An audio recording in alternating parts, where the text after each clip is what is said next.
Okay, so we're officially recording and we have officially started. So hello, everyone. We will give you a few minutes to roll in and get settled. As you're coming in, we will be taking some feedback and questions at the end. So please, please use your chat. Let me know if you'd like me to call on you. Usually I do give the name of the person who asked the question. If you don't want me to do this, then just put anonymous. And I do have the option to allow people to talk if you would like to talk. So again, thank you everyone for coming tonight. This event will be recorded and we will repost it. So I am Laura Taylor. I am from Oxford Exchange. I am the bookseller there and I run the programming. We usually have in-person events, but obviously we've been doing virtual and we've had some great talent. And today we have Amy Green and Mary Barley talking about Amy Green's new book, Moving Water. So Amy Green covers the environment for WMFE NPR in Orlando. She's an award-winning journalist whose extensive reporting on the Everglades is featured in the book Moving Water, published by Johns Hopkins University Press, and podcast Drained, available wherever you get your podcasts. Amy's work has been heard on NPR and seen in People, Newsweek, the New York Times, the Christian Science Monitor, among many other publications. She began her career at the Associated Press in Nashville, Tennessee.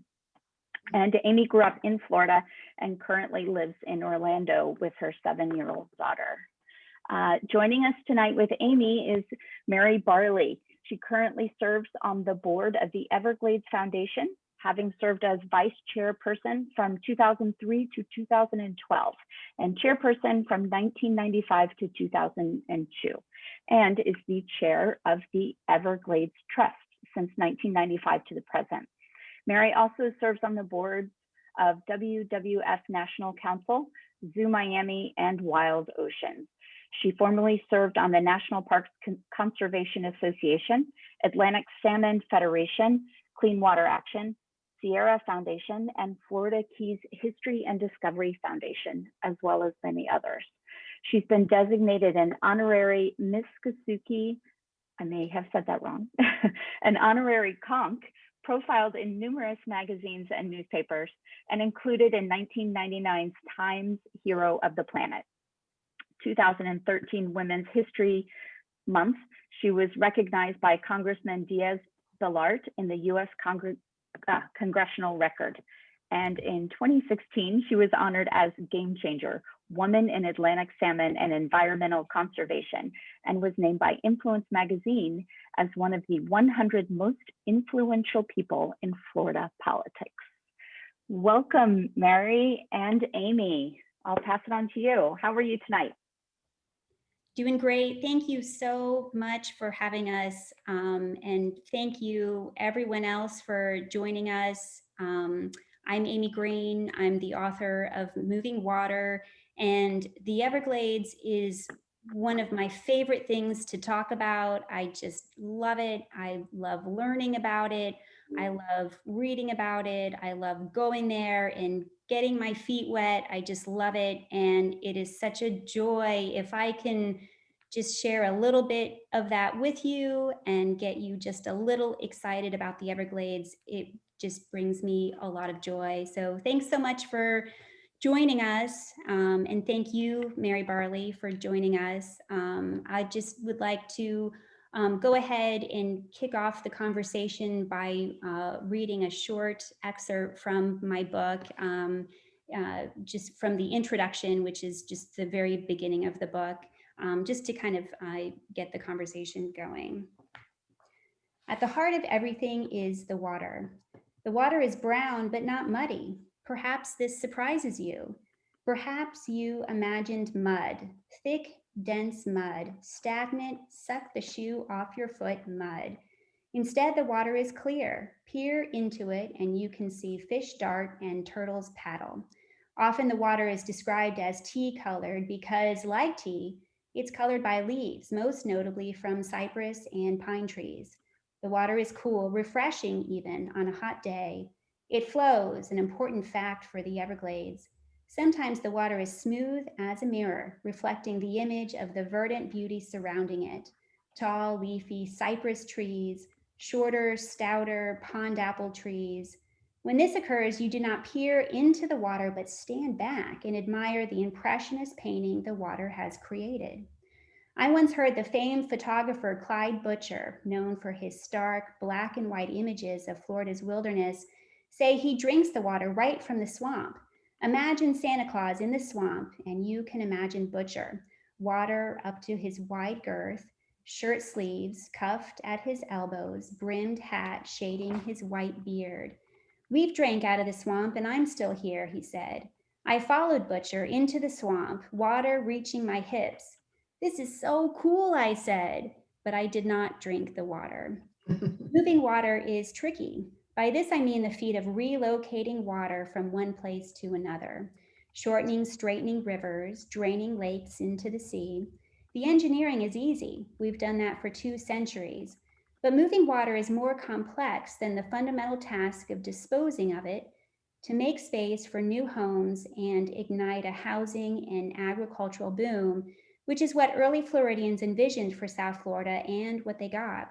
Moving water sends a cascade of consequences throughout an ecosystem as unique and diverse as the Everglades, some anticipated and some not.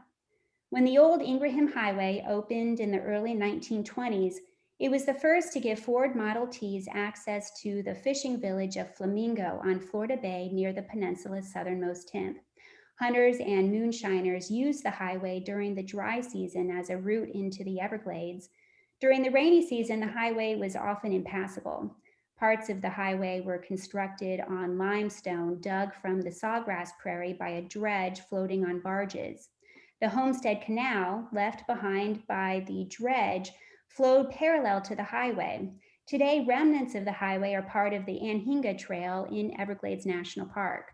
The trail is among the park's most popular, offering abundant views of wildlife, including alligators, turtles, anhingas, herons, egrets, and many other birds, especially during winter. After the highway opened, Floridians noticed a change in the vegetation on the highway's south side where it crossed Taylor Slough. Carolina willow and pond apple flourished, while on the highway's north side, the sawgrass prairie remained. Floridians would discover that the highway served as a dam for the river of grass, altering the flow of water subtly but enough to alter the vegetation. Scientists still are not completely sure how this happens, says Tom Van Lent, senior scientist at the Everglades Foundation. They believe some of it has to do with nutrients. The Everglades are a low nutrient ecosystem. The water flows slowly over a large land area, spreading nutrients thinly. And it may be that the old Ingraham Highway concentrated nutrients in certain places, transforming the vegetation. In an ecosystem as unique and diverse as the Everglades, it's possible we've not yet experienced all of the consequences of moving water, and we can only wonder about the future. Sometimes our perception of consequences changes, our values change, and we come to hold dear things we once hardly valued at all. A half century after the Everglades were drained, shrinking the river of grass by half, the region's population has soared far beyond what early Floridians imagined. Demographers anticipated 2 million people in South Florida by the turn of the century. Today, 8 million people live there, and forecasts are for the massive influx to continue.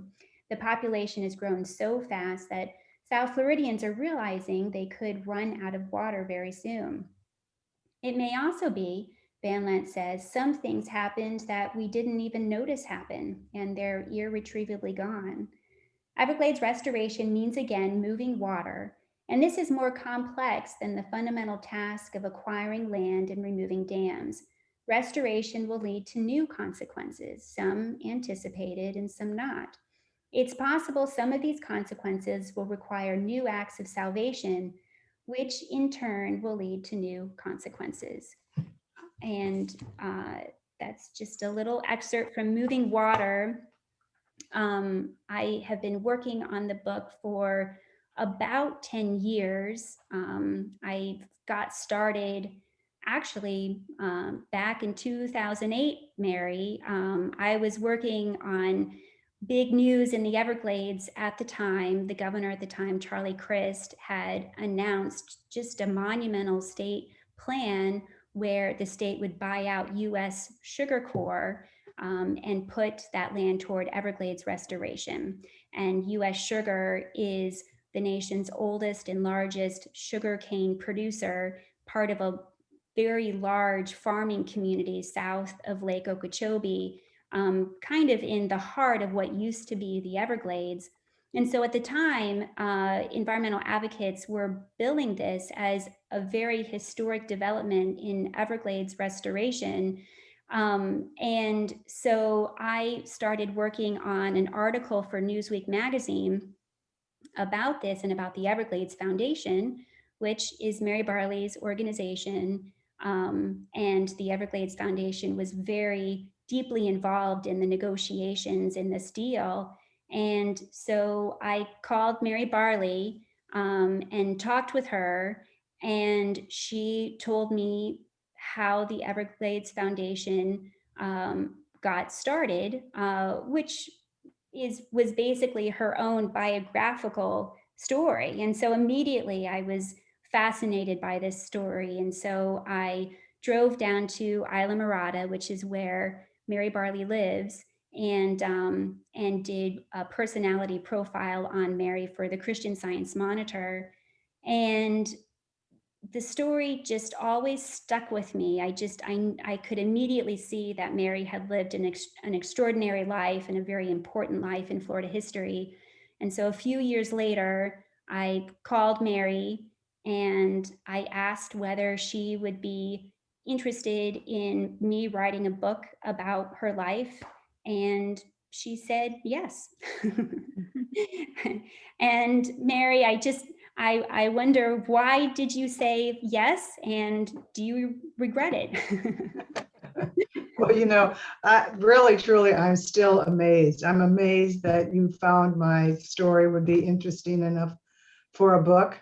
And I'm honored that you decided to do it. It's a bit terrifying and it's a very overwhelming, I must say, because there are a lot of people who really deserve recognition for Everglades restoration. And so saying, taking me and putting me out there as their front person it's sort of mind-boggling to think that I have a book about me out there being read, being sold already. And Amy, thank you so much for taking Everglades to a whole new genre and for a whole new way that the public can look at it and see how we all got started and why they should care and be interested, because it's an important part of Florida.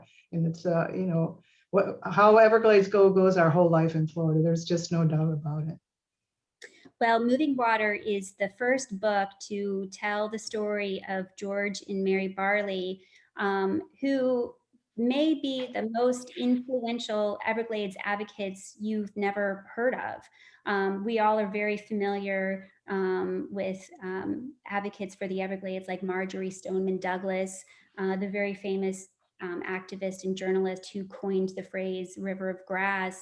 Back in the early 90s, George Barley was an extraordinarily influential activist for the Everglades, in Everglades politics, in policy. His stature probably on a level close to the Secretary of the Interior at the time. He was just a dynamo on the Everglades, just extraordinarily focused on the issue. And he died very tragically and suddenly in a plane crash in 1995. He was on his way to meet with the Army Corps of Engineers in Jacksonville, and his plane crashed and he died. And within weeks, Mary Barley took up her husband's cause, and today is herself a very influential activist in the Everglades. The Everglades Foundation and Everglades Trust are her organizations. And you may remember the Everglades Trust gave a very critical endorsement to Governor Ron DeSantis in 2018 that helped lead to his election as governor. Mary Barley, I wonder if you could talk a little bit about your experience with the book. There may be some people listening who are interested in writing about their own lives. There may be people who are interested in writing family histories for younger generations and their families. I wonder if you could talk a little bit about your experience with this project and maybe some things that you found helpful or insightful that might be helpful to other people. Well, I think, first of all, you want to make sure that whoever you decide is going to write your story is trustworthy, and you have a lot of confidence in them. And what Amy did is she condensed years and years of advocacy into a very frank look back. And so when you're thinking about doing anything, make sure I had boxes and boxes of information, not just from my files, but from our lobbyist files and other people who sent me things that Amy had to go through. I don't know how she did it, because if you could see them, you would be wondering how she ever put this book together. And so if you want somebody and you think, and it's not just whether you think that your life is interesting, because a lot of other people will be the deciders of that. And so you should set down the things that are important in your life. What made you do what you wanted to do? Why did I do it? That's how I coped. And that was my medicine because of George's death. That's how I lived and got through for many years. And so for me, it was a healing process. As much as I loved the Everglades, I also loved my husband. And so between those two, it was how I moved forward. And Amy's book and her interest in it helped me see a lot of things that, you put in the back of your mind and you don't think about. So from that standpoint, thank you, Amy. It's been a pleasure. Well, it's been a gift for me, as you know, Mary. And, you mentioned those boxes of personal records. I mean, for me, as an environmental journalist in Florida, it was just a treasure trove. I mean, it was just, beyond fascinating. I mean, I can remember going through these papers, and there was a news release in there from the early 90s announcing that Marjorie Stoneman Douglas was wanting her name taken off some legislation out of protest of the state legislation that she and many other environmental advocates felt, the legislation that became the Everglades Forever Act, which many felt at the time was not going far enough for the Everglades. And so I just, going through those boxes was such a gift. And so I would just add, for others who may be interested in taking on a project like this, hanging on to details like that. Details are what bring a story to life. And whether it's personal records, whether it's journaling, it doesn't matter if the story flows, is flowing chronologically. Just jotting down those memories as they are kind of occurring to you in real time. And you can always go back later and pull it all together as a cohesive story. But those were the details that I felt really brought the story to life and were just, so fascinating for me to go through. I wanted to ask you too, Mary, about Everglades Restoration. You to say that you hit the ground running in 1996 would be putting it lightly. Mary engaged in a political campaign for a ballot initiative in 96 that was aimed at taxing sugar growers to raise money for Everglades restoration. And sugar farmers bitterly fought this measure. And at the time, this was the most expensive political campaign in Florida history. President Bill Clinton was running for re-election, and so his campaign grabbed this political football in the swing state of Florida and kind of ran with it. And I just wondered if you could talk a little bit about that experience and how does it compare to where we're at with Everglades Restoration today? How are things different? How are things the same? Well, we got started with the ballot initiative because this act that you were just talking about that Marjorie took her name off of was because there was a lawsuit and they settled it. And what they did, instead of fining the polluters, they fined all the innocent taxpayers of Florida. And so we all ended up paying for their pollution. And George was so mad and so furious that we did the first ballot initiative we did, the court threw out. And then after that, we started working on some other things, the farm bill and things. And then unfortunately, George was killed. And so our next thing was, okay, we'll just do another ballot initiative. We know what the court said. So we had 3 ballots, 3 initiatives that we put before the state of Florida, the voters, and we won by over 68%. We won the polluter pay. We are still waiting to this day for polluter pay to be implemented. They have passed a lot of bills and said, oh, this will take care of it, but constitutionally it has not. It's probably not really ripe yet for anything, but all that said is, well, so what do? I was not going to let George die in vain, that's for sure. And I was not going to let these great policy ideas that he had be buried and never put before the voters of the state of Florida.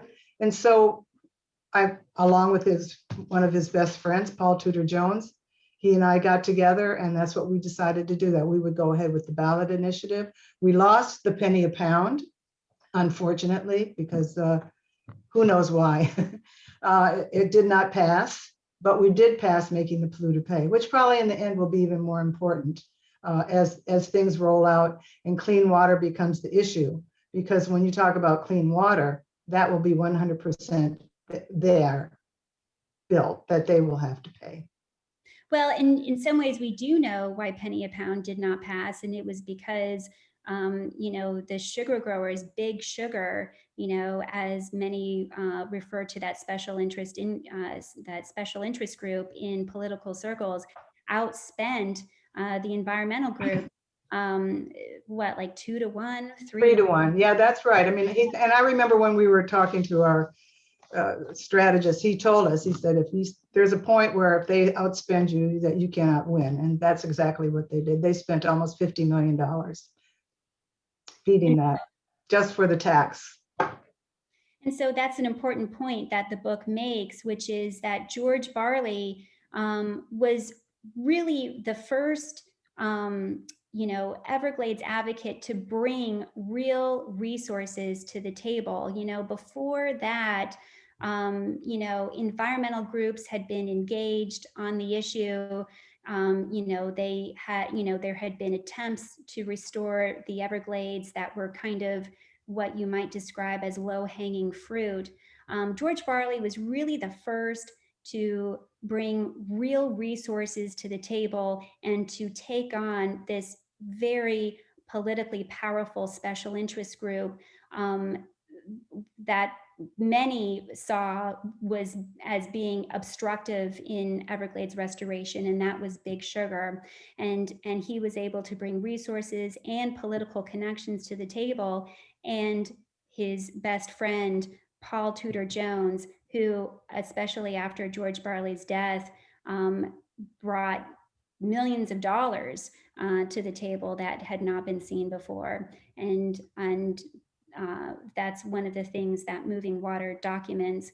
Mary Barley, one reason I am so I've been so fascinated to get to know you is because I also am a professional woman, and that's one thing that especially fascinates me about your story is that you got involved in this extraordinarily contentious political campaign as a woman. And I would be very interested to hear you talk about your experience and whether you feel like your experience is different because you were a woman, and whether you feel like your experience was different back in the 90s than maybe it is today. Oh, it definitely was different in the 90s. There were very few women who were even legislators or voted, who were in any positions of power. And when you went to see people, you could just see the way they looked at you. You know, here's a woman. Oh yeah, you could see their eyes roll back in their head. You know, you go to Congress and but they would let you in because you were sort of new and different. And so oh, here's this woman, and you know, her husband was killed, and let's just let her in and see what she's got to say.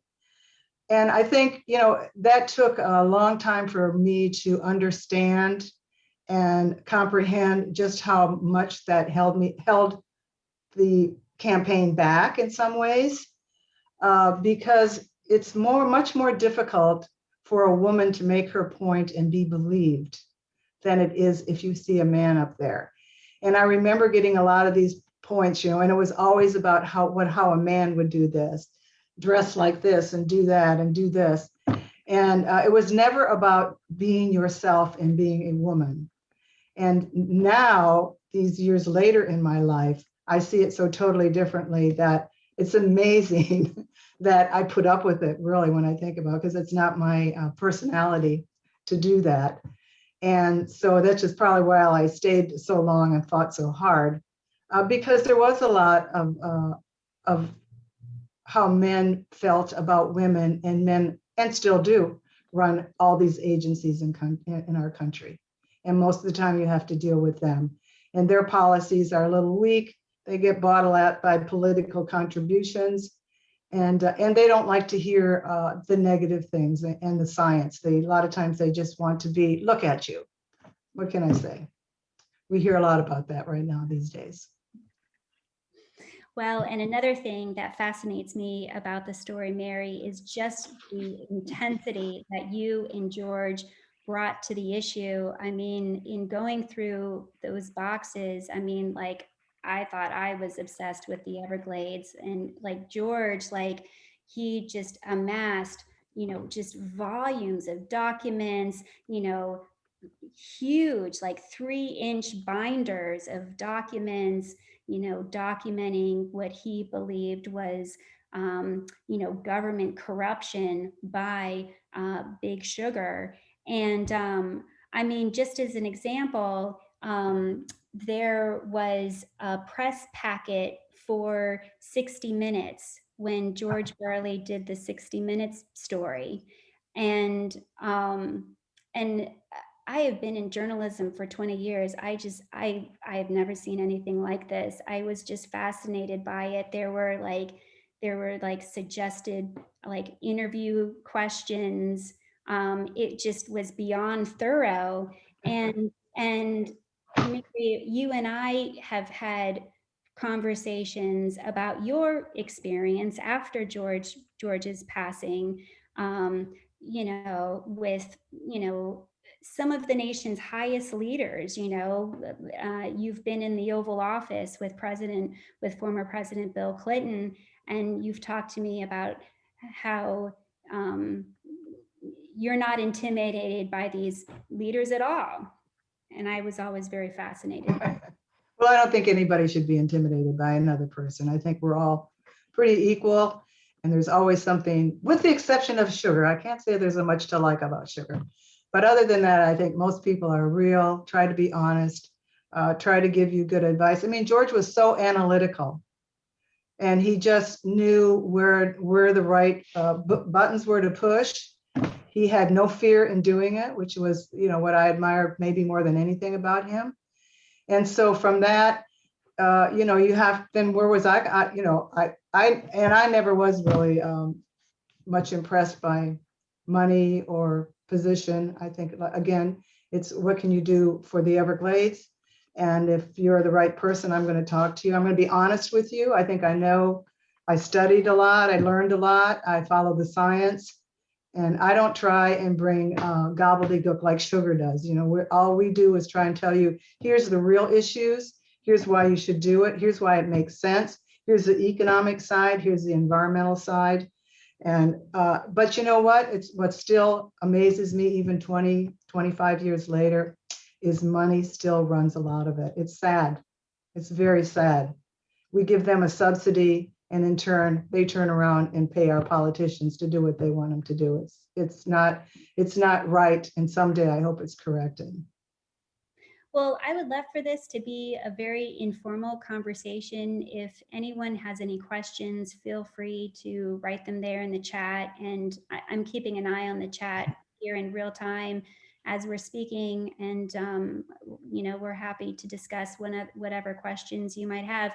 I can see my daughter, Rebecca, typing a few things there in the chat. Hi, Rebecca. I'm so glad you're listening. But feel free to type in any questions that you have, and we're happy to talk about them. Let's talk about the scope of Everglades restoration. I mean, to say that this thing is massive would be putting it lightly. There are 68 projects. Each project by itself is massive. There's one project to build a reservoir south of Lake Okeechobee, which may be one of the most contentious projects that's been a part of Everglades restoration. Earlier plans were for that reservoir to be the largest of its kind in the world. Man-made wetlands or marshes are under construction south of Lake Okeechobee. And these wetlands are designed to filter the water of the Everglades, filter the water of pollutants. And these wetlands are larger than anything we've seen anywhere else in the world. There was an idea to store water in a vast underground subterranean reservoir. So that's one of the things that I find fascinating about the Everglades, is that just the scope of this thing stretches the imagination. Well, that's true, Amy. It's a really bold and audacious plan. And so that's why we have to stay on top of it at all times. And of course, things are changing. We have climate change. You have to filter in and figure out how does that affect some of the plans that you've made. And of course, as science becomes, you delve into it more, there are things that have to be moved around. Well, that doesn't work there. Now we have modeling, which we really didn't have at a level way so far above what we had in the 90s when we were talking about this plan and putting it together. So those are the things. And I think one of the smart things about the bill that was passed was there was a clause in there that you could change these plans as more and more information became available. And that's been important. And the thing about the reservoir is, why is that contentious? Because that's in the sugarlands. And that's why they don't want it, because the central part of the Everglades, which is right down the central part of Florida, if you just flip Lake Okeechobee over, that's the Everglades agricultural area. And you go straight down there, all on the interior. Those are the projects that are important to the Everglades. And those are the projects that we still have to get finished. We've done quite well with the Tamiami Trail now, which was a big dam. And we have done a lot with stormwater treatment areas, which is where we flow water and clean it. Now we need to store water so that we can have water for the Everglades, because what they don't want to do, what they've done actually, is they've taken Lake Okeechobee and used it as their water supply. And the rest of us have to beg and plead to get a drop out of it. And when they don't want it, they shunt it out to the East Coast and the West Coast, and then their estuaries are destroyed. And we have to stop that now. It's time for a change. And the change will be what the Everglades Restoration can do to save these great estuaries that we have in the state of Florida. We have a question here. Hi, we were wondering how many square miles the Everglades are. Do you remember? I want to say 7,000. Is that right? Yeah, I don't remember the square miles. I think originally it was like 4 million acres, and now it's less than 2. Okay. And I know, like, if you're asking specifically for the park, I know that like the part of the Florida Bay that's in the park is like 632 square miles, I think. So when we talk about these massive Everglades restoration projects, how do you feel like it's going at this point? It's been about 20 years since Bill Clinton signed Everglades restoration into law. How do you think it's going now?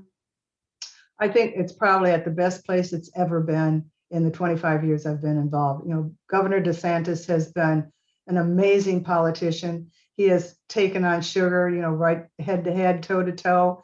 He has put more money. He has, not just the Everglades. I mean, he bought 20,000 acres so we couldn't drill in and on the East Coast. And he has taken and put a lot of money in. We've had money put in, but trying to get the right projects moving forward has been the more difficult part of real true Everglades restoration. So we had a few wins under Jeb. We had a few wins under Scott. It would have been if we would have bought U.S. sugar, Everglades restoration would be done. Right now, it would be over. It would be, we would have clean water. We would have the quantity of water we need, the timing and the flow. So all I can say is that if you put the right people in office and you make your vote count, you can make a difference in the environment and the things that you care about. Yeah, as you said, Mary Barley, Governor DeSantis is really the first politician, statewide politician in Florida in recent history who kind of stood up to Big Sugar and won. He ran a very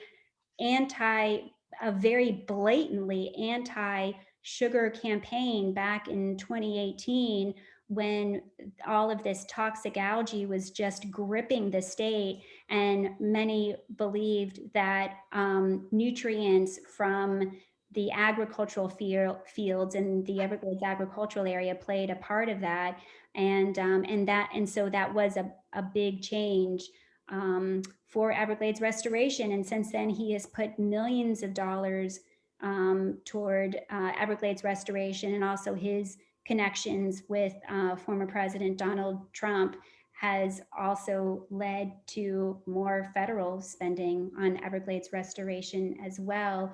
And he replaced all the board members of the South Florida Water Management District who really specifically worked for sugar. They never did anything to help the Everglades or really to help the innocent taxpayers who they were out there supposing to represent. And so that was probably one of his best things he ever did. And the thing about it is he's kept his promises. As we all know, a lot of politicians don't keep their promises, but Governor DeSantis did. And that's what's really important. And, you know, and to go back to like the men who were important in the restoration to me is George, Paul, Charlie Crist, who tried to buy U.S. sugar, and really, if it wasn't for Scott, we would own it. Scott was, I'm not taking it, you know, if he wanted to buy it, I'm not going to be a part of that. Well, what kind of an idea is that to have in your head? So anyway, so that we lost all that land, which was really the land we needed for real natural restoration. You can engineer anything, but it would be nice to have the natural restoration for water flow and cleaning the water, which is a lot cheaper for us too. We don't have all the overhead and maintenance.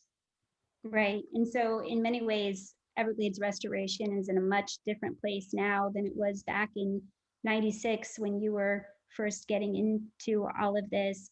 Mary Barley, what would you say, what do the Everglades need most at this point, do you think? Well, they still need $725 million a year for the next 4 years from the federal government because it's a 50-50 project. So of course they need that. But what they need is they need all of us. We are what makes Everglades restoration work. And so how can how do you do that? We need everybody's attention. We need you to commit every day or as many days as you can. We need you to know the issues because the buck stops with us. And we are what determines, like somebody like Ron DeSantis. He won without them, so he knows that he can do what needs to be done and what's right. And that's how we do it, and that's how you do it. You know, we need your voice and we need your vote because, you know, critters and trees and birds and water, they don't have a voice. And so you're their only hope. And I look to the public to be the real winners and movers and shakers. I just would add to that, the Everglades need water, right? That's kind of the biggest problem of Everglades restoration, which is that the Everglades need just a vast amount of fresh water. But it has to be clean, Amy. And it has to be clean. And so kind of the biggest puzzle of Everglades restoration is, where are we going to put all of this water in the context of the population today in the state of Florida? And that's why they've talked about some of these ideas like storing it underground, because it's just not really known yet where we're going to put all of this water that the Everglades needs. I just want to get cut Well, off. that's why the reservoir is so important, because we need to take water from Lake Okeechobee, put it in a reservoir south of Lake Okeechobee, because that's going to become our water supply, because sugar has really captured the water supply out of Lake Okeechobee. And the only way we can get it south is to move it in this reservoir, clean it, and then send it south. I just am looking at some of the questions that are coming in here. A couple of people are wanting to know, what can people do? What else can people do to help the Everglades? How can Well, the people? most important thing to me is to know to call your politician, whoever that is, whoever your legislator is, or your senator or congressman, and let them know what you care. Ask them if they take money from sugar. Ask them what their position is on Everglades restoration. And then ask them what they've done for Everglades restoration. And then vote your conscience. And tell them that's how you're going to vote. If you're not voting and doing if you're not doing what you should do when you're up there in the legislature or you're in Congress, and you're not voting right for the things that I care about, you're not getting my vote. I don't care how many years you've been in there. And there are a lot of guys who are in there who aren't voting the way you think they are. Yeah, You can go to websites too. The Everglades Trust does put on its website the votes, and votes that we think are important. Yeah, people ask me that question often, and I always say the same thing, which is, the Everglades need a voice. It kind of reminds me of something George Barley wrote. I'll just read it quickly. He wrote, "What happens in the Everglades is now at a crossroads. Will its sickness, diseased by pollution and thirst, be halted? Can it become a model for sustainable development, with the natural system, farming, and the urban economy adjusting to water management reforms that will make economic development and natural protection more easily achieved?" The history of the Everglades tells us the answer is no.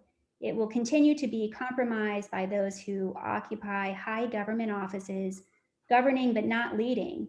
Environmentalists will rally around it, as they have done for decades, but their voice is not strong enough against the forces that would use the Everglades.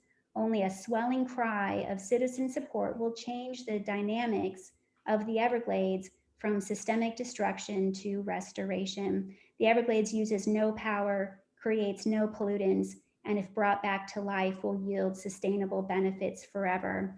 So, the history of the Everglades is one of plunder. Going back a century or more, there were various attempts at drainage, and then beginning in the 1950s or 1960s, there was, at the time, this a similarly massive effort to kind of drain and kind of take control of the Everglades after a series of hurricanes had been extraordinarily destructive and killed like 2,000 people.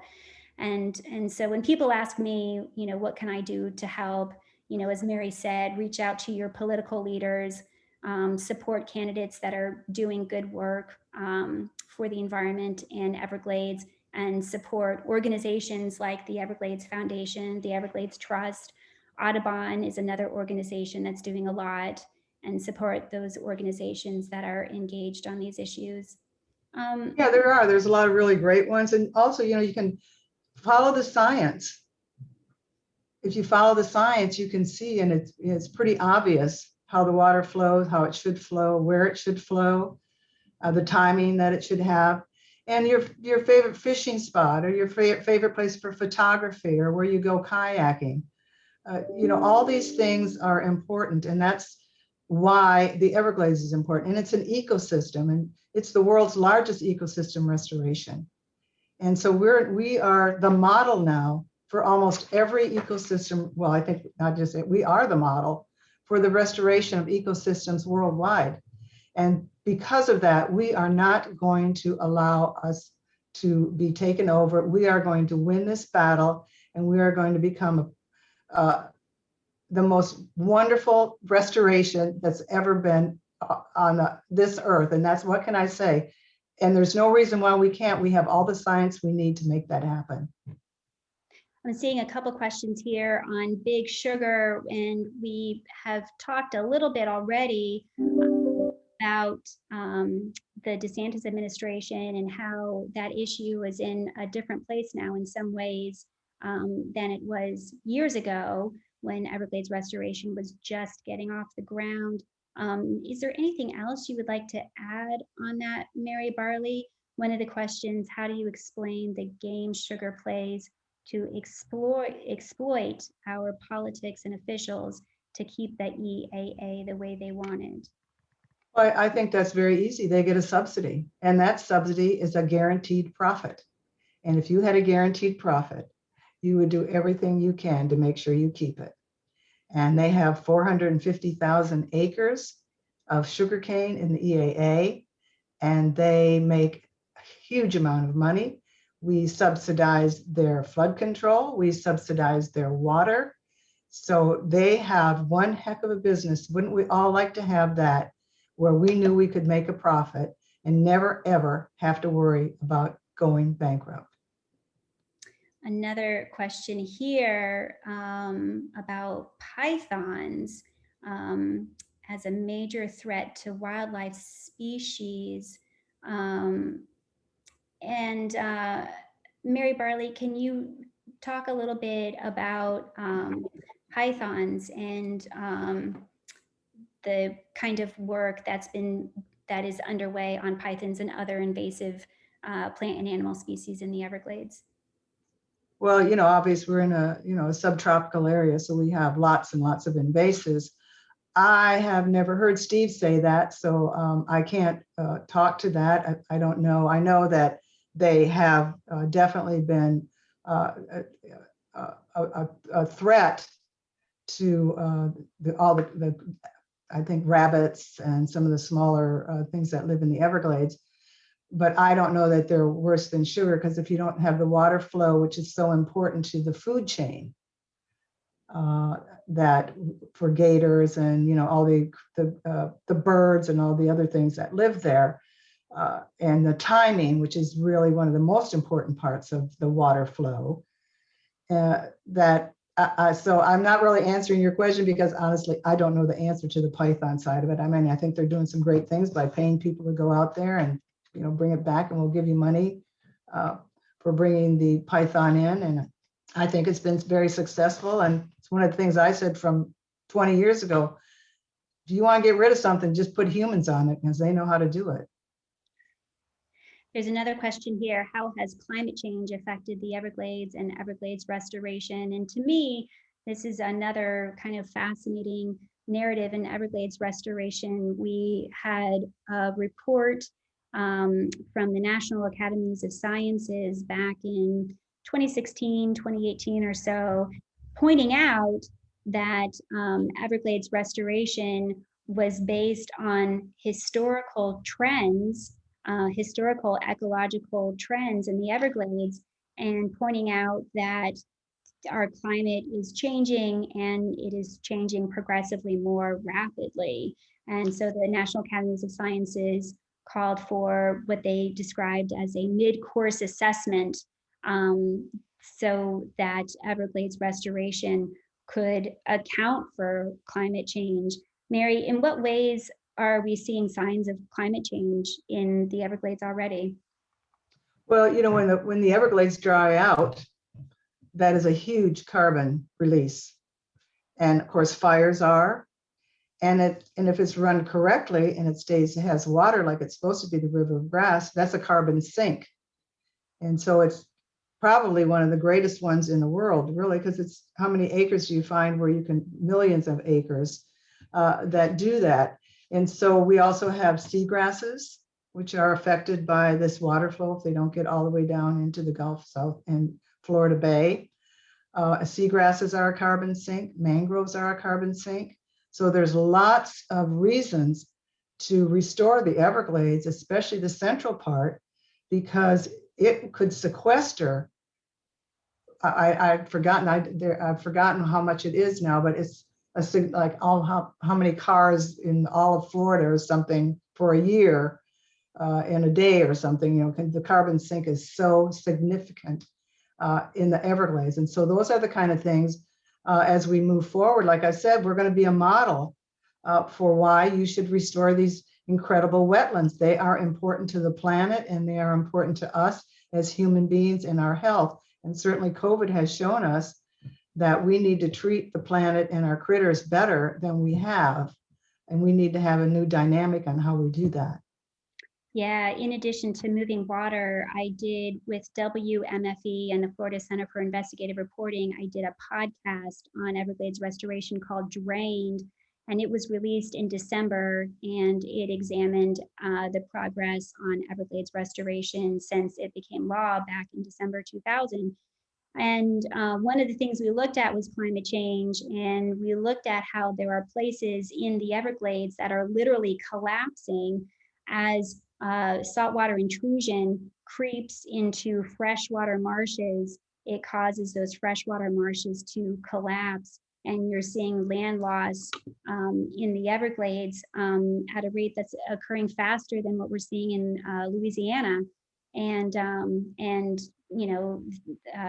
this is important, for obvious reasons. You don't want land loss, but also, the Everglades acts as an important buffer, when hurricanes come ashore, preventing destructions more inland. And so that's another example of what we're seeing. And I see somebody answered the question for us. Did you see that? The Yes, amount of carbon? Seeing that now. I was trying to go back to an earlier question about 10 parts per billion.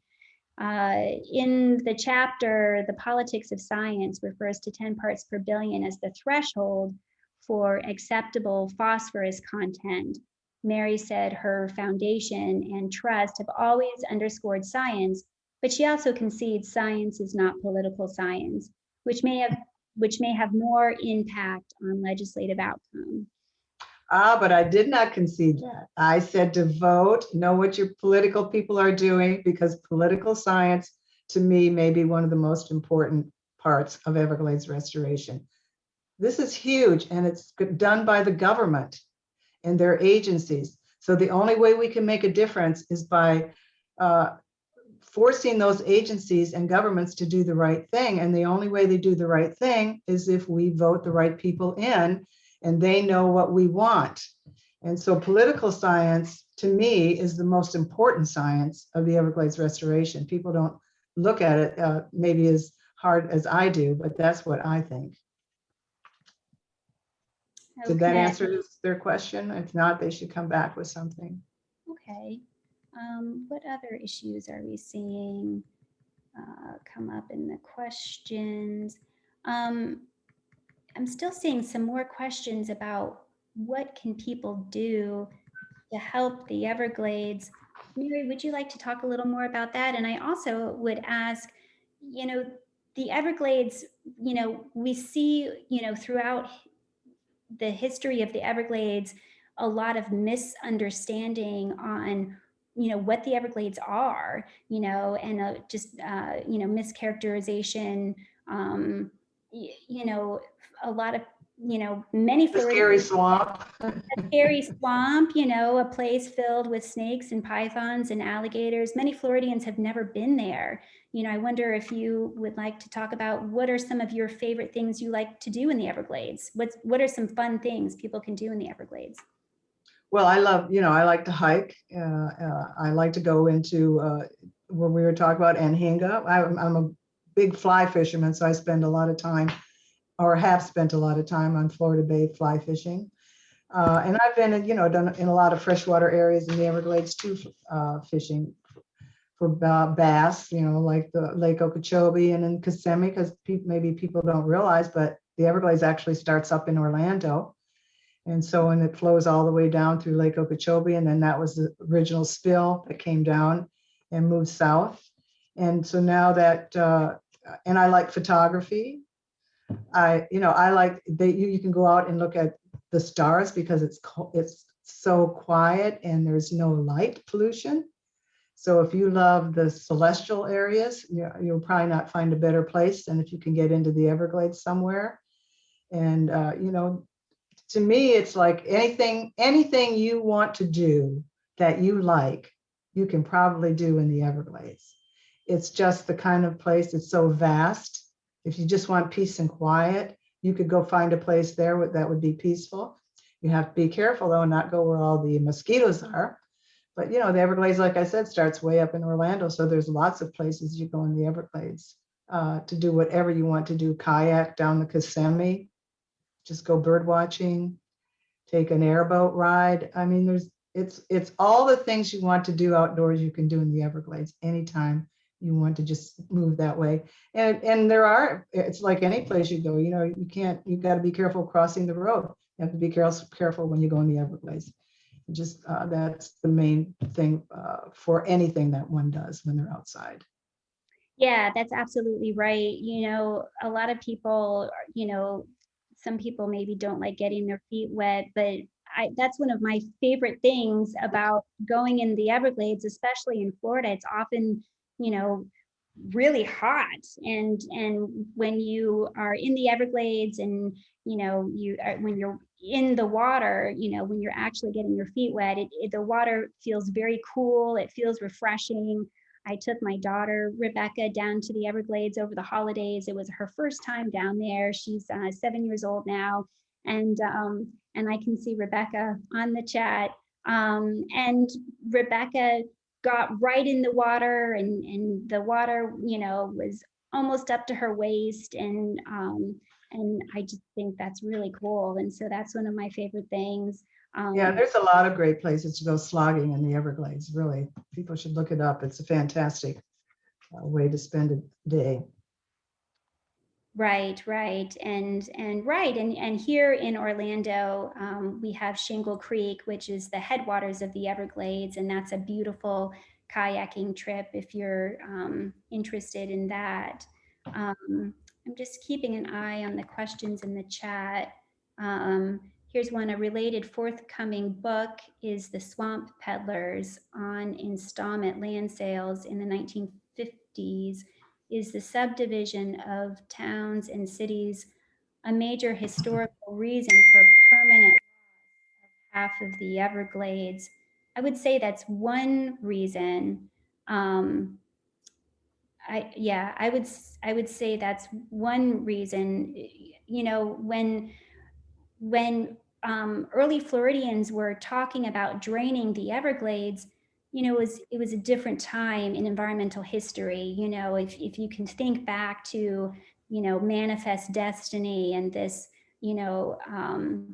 ideology that it was, humankind's, almost kind of, responsibility to improve upon the environment and to make it better. And so at the time, these wetlands were seen as, just a dismal swamp,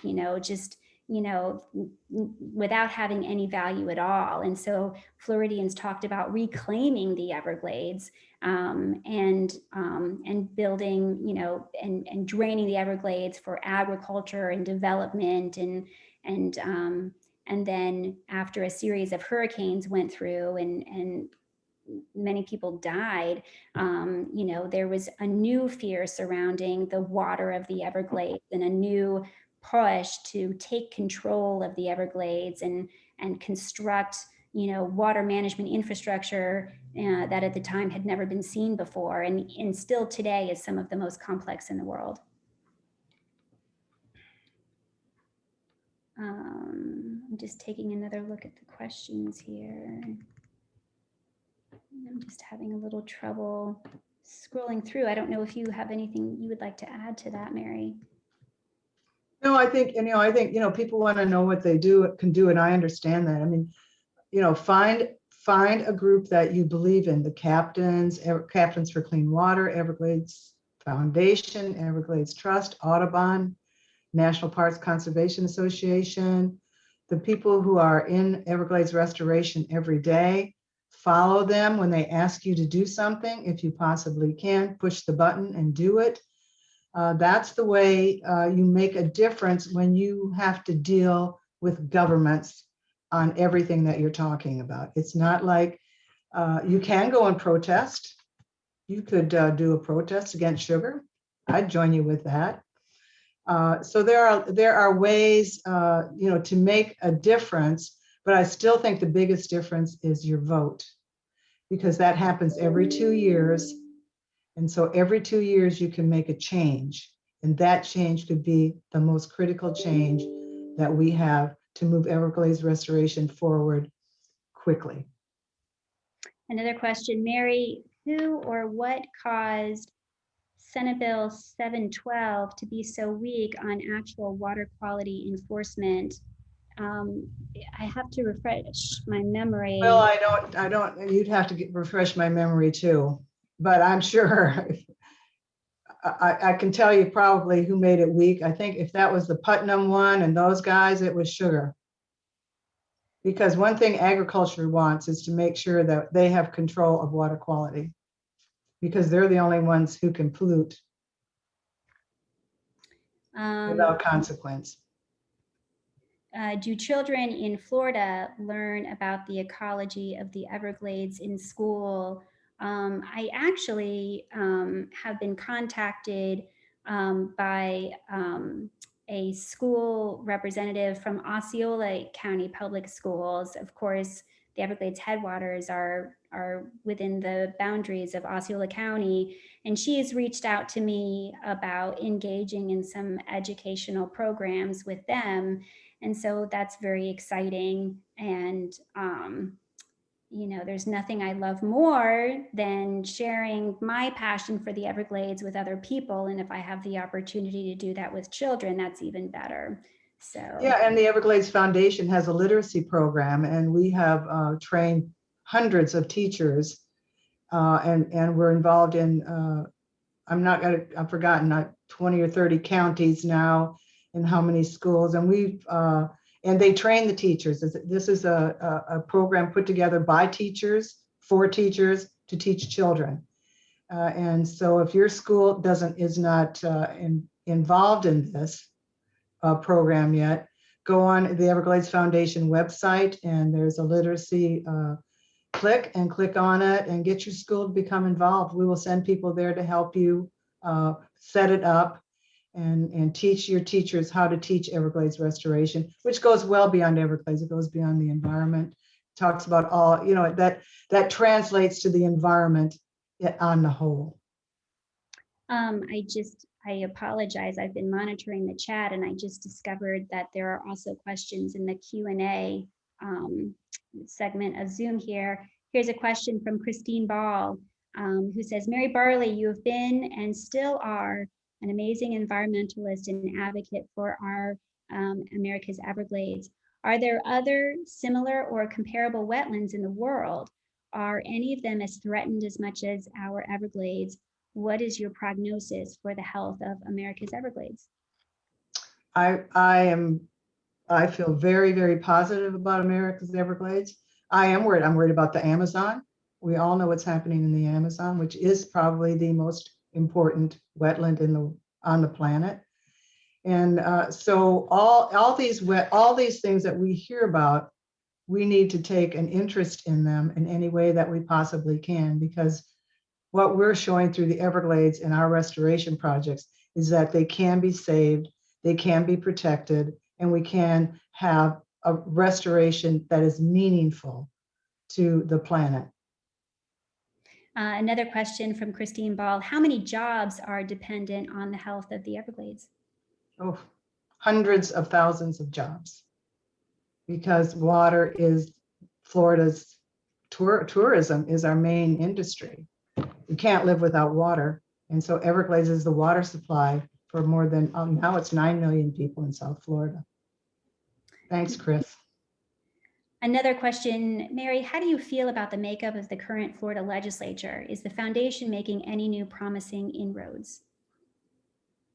Yeah, I think we are. I think we still have some problems. You know, we have a Senate president who isn't quite with us. He's kind of like a little sugar boy. Um, but, you know, eventually he'll be gone too. So that's how I look at it. We can get through this. We'll get through. We've gotten through many administrations. And if we have to get through one more to get to the next step on the ladder, we'll do it. And we have done it. And I can promise everybody on this call who's listening that we will get it done and we will not be set aside and we will never give up. A question here from Mike Connor, Indian River Keeper. Hello, Mary. Would you agree that the sugar industry has no right whatsoever to use publicly paid for STAs for their runoff? Absolutely. That's what the polluter pays says. That's what our Constitution says. The Florida Constitution says they have to pay to clean up their own water. Okay, so we already answered that question. Are there any questions in here that we've missed? Is the big reservoir that is being discussed needed to hold the water that would normally be shunted to either the east or west coast during high water periods?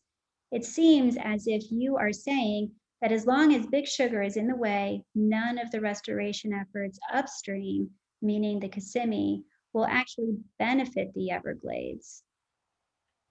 No, I don't really mean to say that. I mean, the reservoir is in the Everglades agricultural area, but it's at the southern end, and it will help the east and west coast high water periods by what the science says 50 to 58%, which is very significant. Of course, it's not 100%, but there'll be other ways to help those percentages come down, and hopefully we won't have these algae blooms.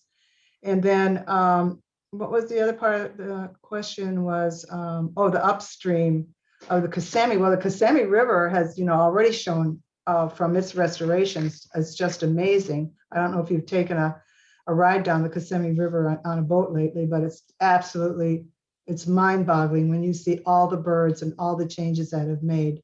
And every little increment of restoration is important and every project is important. It's just getting them to finish the projects so that we can have real restoration.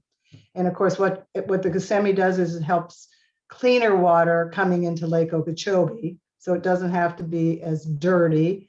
And then when it picks up more pollution from the sugar industry, so it's a balance between all of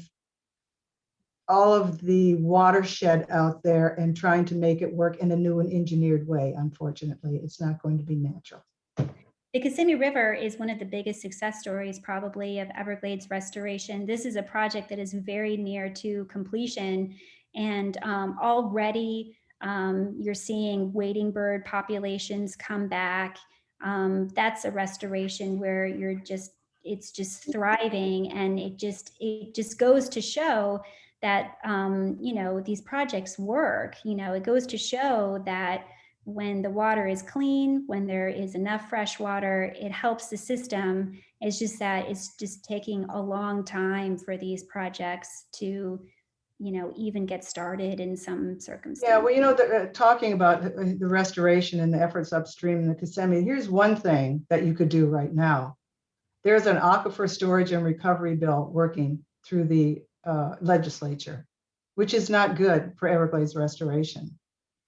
And it's being pushed by almost everybody who's on this call, or by their legislature. There are very few who are not doing the right thing. And there's a way that you can make a difference right now, today. Pollution levels in the water pouring into the lake from Kissimmee is still 4 times higher than DEP says is safe, referring to Lake Okeechobee there. Right. And yeah, I think most everyone would agree that maybe second to water storage, Lake Okeechobee is one of the other really hard problems of Everglades Restoration. It's a lake that's been altered drastically. You know, as Mary mentioned, the water used to flow naturally over the lake's southern brim, and now there's a dike there that, you know, prevents that from happening.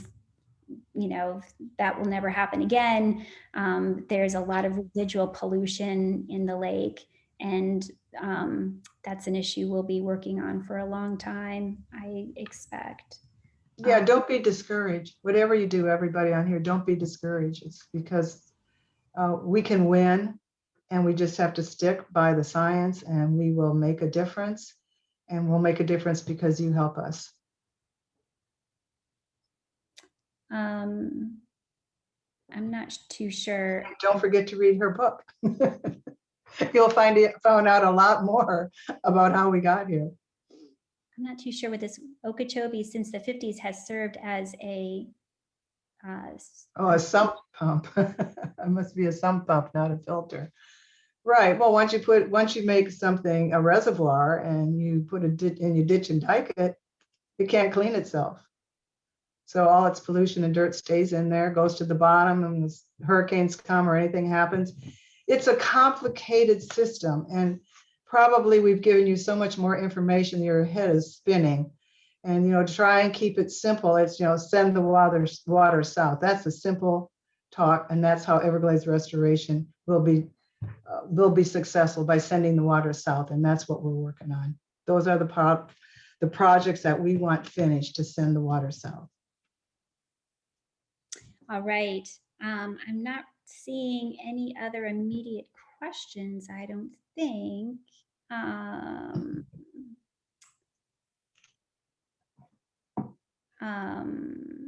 know a lot of people refer to sugar. They use the Lake Okeechobee as their toilet. And that's how you have to look at it. They back pumped it and they dirtied it, and now they want us to clean it up so that they can, you know, get some more water from us for free. Well, I want to say thanks again to everyone who has joined in and made this a great event. And if you have any further questions, you know, feel free to reach out to me or Mary Barley, and I would love to talk with you further.